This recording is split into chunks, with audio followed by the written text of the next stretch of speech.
Hello everyone, this is your mathematics mentor, Engineer Farman Malik, and I am here once again for you with the same topic sets. मैंने last video में आपको last lecture में मैंने पढ़ाया था, आज हम उससे आगे जानने वाले हैं। तो पहला टॉपिक जो आज का हमारा है स्टूडेंट्स, वो है यूनिवर्सल सेट्स। यूनिवर्सल सेट, तो आइए डिस्कस करते हैं कि यूनिवर्सल सेट क्या होगा।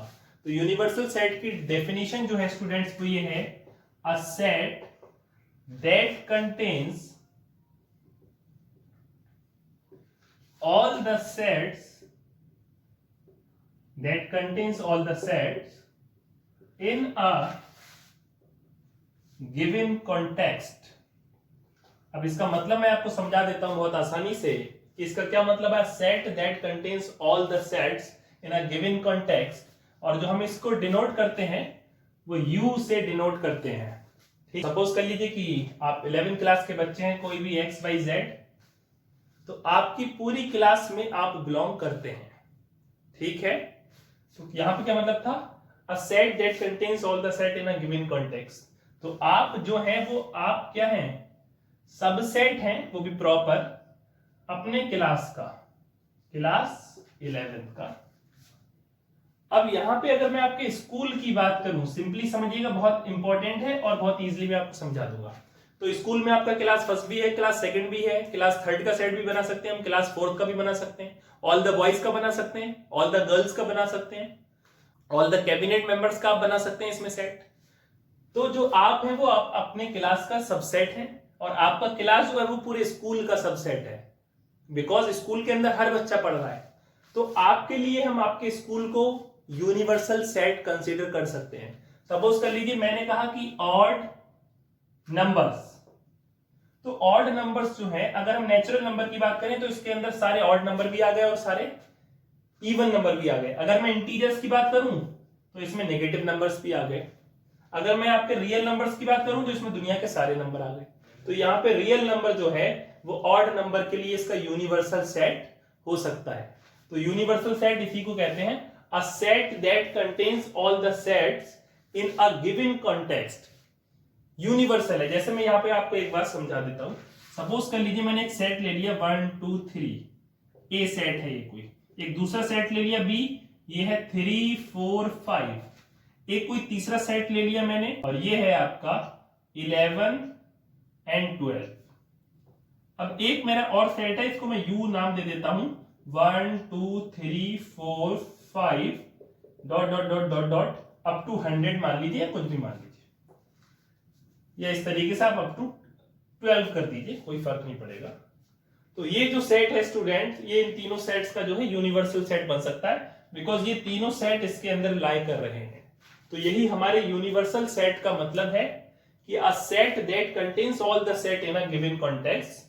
तो होपफुली आपको समझ में आया होगा कि यूनिवर्सल सेट का क्या मीनिंग है, जो कि यूनिवर्सल है।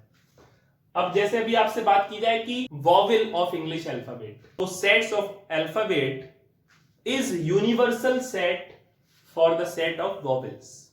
तो इस तरीके से हम यहां पे बोल सकते हैं। अब आइए हम देखते हैं यहां पे पावर सेट का क्या मतलब है। एक सेट होता है आपका पावर सेट, तो आइए देखते हैं पावर सेट का क्या मतलब है। Collection of all the subset of a given set is called power set of the given set. जैसा कि आप बोर्ड पे लिखा हुआ देख रहे हैं कि कोई भी सेट है उसके सारे सबसेट जितने भी पॉसिबल हो सकते हैं, जो मैंने लास्ट लेक्चर में आपको समझाया था। अगर एक सेट में n एलिमेंट्स हैं तो उसके जो टोटल सबसेट होते हैं वो 2n होते हैं, जो मैंने आपको बहुत अच्छे से समझाया था। तो सपोज कर लीजिए कि यहां पे मैं एक सेट ले रहा हूं A, और इसमें मैंने 1 2 3 ले लिया। ठीक है, तो इसके जितने सबसेट होंगे उसका कलेक्शन जो होगा वो पावर सेट होगा, और उसको हम जो डिनोट करेंगे वो करेंगे पावर सेट ऑफ ए, यानी कि P ऑफ ए। तो आइए देखते हैं कि किस तरीके से बनेगा ये 1।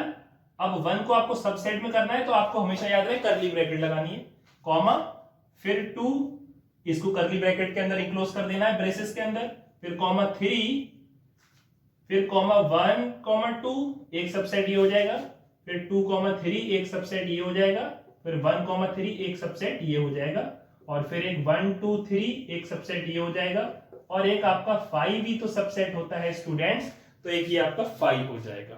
इतनी बात आपको होपफुली समझ में आ गई होगी। अब इसका कलेक्शन यानी कि एक ब्रेसेस आपको और लगाने पड़ेंगे। तो देख लिया आपने, collection of all the subset यानी कि एक ऐसा सेट जिसमें किसी दिए हुए सेट के सारे सबसेट आ गए। तो ये है 3, तो 2 की पावर 3 यानी कि 8 सबसेट हो जाएंगे यहाँ पर। 1 2 3 4 5 6 7 8 यहाँ पे आपके बन रहे हैं। तो इस तरीके से ही आपका कहलाता है पावर सेट, जो आपको बहुत आसानी से समझ में आ जाएगा। इसको डिनोट करते हैं कि सपोज कर लीजिए PA और इक्वल टू होता है S। S क्या है? कोई सबसेट है, such that S is a subset of A। तो PA इज इक्वल टू होगा S such that S is a subset of A। तो S की जितनी पॉसिबल वैल्यूज है वो सारी ये हैं। तो पावर सेट की डेफिनेशन हम इस तरीके से भी दिखा सकते हैं कि power set is a set of S यानी कि all subset of A। A कोई क्या है? A is given set. तो आप एक तो ये चीज नोट कर लेंगे और आप एक चीज, इसको मैंने सेट बिल्डर फॉर्म में लिखा है, ये नोट कर लेंगे। आसानी से आपको समझ में आ गया होगा। अब यहाँ पे मैं आपको एक क्वेश्चन दिखाता हूं जिसमें मोस्टली बच्चे कंफ्यूज होते हैं। स्टूडेंट्स, क्वेश्चन हमारे सामने आ चुका है, इससे आप बहुत सारी बातें समझ जाएंगे और जो भी आपको कंफ्यूजन है वो आपके कंफ्यूजन यहाँ पर क्लियर हो जाएंगे। तो क्वेश्चन है जैसा कि consider a set A is equal to 1 2 3, फिर इन ब्रेसेस 1,2 और फिर इन ब्रेसेस 5। तो आपको क्या करना है? Fill in the blanks with belongs to और सबसेट। आपको सिंबल लगाने, क्या ये इससे बिलोंग कर रहा है यानी कि क्या इसका एलिमेंट है, या क्या ये इसका सबसेट है, बिकॉज ये जो सिंबल है ये सबसेट का है। तो देखिए 1,2 ब्रेसेस के अंदर इंक्लोज है। तो यहां पर आपको दिख रहा है 1,2 ब्रेसेस के अंदर इंक्लोज है, और 1,2 को लेकर हम इसका सबसेट भी बना सकते हैं। तो यहां पर या तो हम इसका क्या करें, बिलोंग्स टू कर दे, because 1,2 in braces is a element of A. ये ए के अंदर एलिमेंट माना जाएगा। और 1,2 को लेकर सबसेट बना दे, तो या तो बिलोंग्स टू भी आ सकता है यहाँ पर, या फिर सबसेट भी आ सकता है। बोथ आर करेक्ट, इस बात को याद रखिएगा। बिकॉज जब हम सबसेट बनाते हैं तो एलिमेंट के बाहर ब्रेसेस लगाएंगे, ये बात याद रखिएगा। अगर ऑलरेडी ब्रेसेस लगे हुए हैं तो एक ब्रेसेस आपको और लगाने पड़ेंगे। अब जैसे 2 है तो यहाँ पर सिंगल एलिमेंट है 2 और उसके दोनों तरफ क्या लग गया? ब्रेसेस लग गए। तो क्या होगा? ये सबसेट होगा। अब यहां पर आपका 5 है और 5 के बाहर ब्रेसेस लगे हुए हैं, तो बाय 5 के बाहर ब्रेसेस इसके अंदर ऑलरेडी लगे हुए, यानी कि braces 5 is an element of A. अब यहाँ पे डबल ब्रेस लग गया, यानी कि एक ब्रेस और लग गया, तो ये क्या हो गया? ए का सबसेट हो गया। अब जैसे यहाँ पर सपोज कर लीजिए 3 आ जाए, क्वेश्चन नंबर 4 ऐड कर लेते हैं ए। तो 3 के बाद ब्रेसेस तो नहीं है लगे हुए, लेकिन 3 ए के अंदर आ रहा है, तो ये सबसेट नहीं होगा बल्कि इसका एक एलिमेंट होगा, यानी कि इसमें ये बिलोंग कर रहा है। तो यहां से इतनी बातें आप क्लियर जरूर रखिएगा कि कौन सबसेट होता है, सबसेट के क्या रूल्स है। याद रखिए, एलिमेंट्स के बाहर अगर ब्रेसेस लग जाए देन वो सबसेट बनेगा। अगर एज इट इज वहां से उठा के रखा गया तो वो एलिमेंट है। जैसे 1,2 के बाहर ब्रेसेस है, इसलिए आप यहाँ पे इसको एलिमेंट भी मान सकते हैं, और 1,2 को लेके एक सबसेट बनाए तो ब्रेसेस लगाएंगे। तो इसलिए एक सबसेट भी है और एलिमेंट भी है। तो थोड़ा सा कंफ्यूज करने वाला क्वेश्चन मैंने एक यहाँ पर लिया था। आई होप आपको समझ में आया होगा।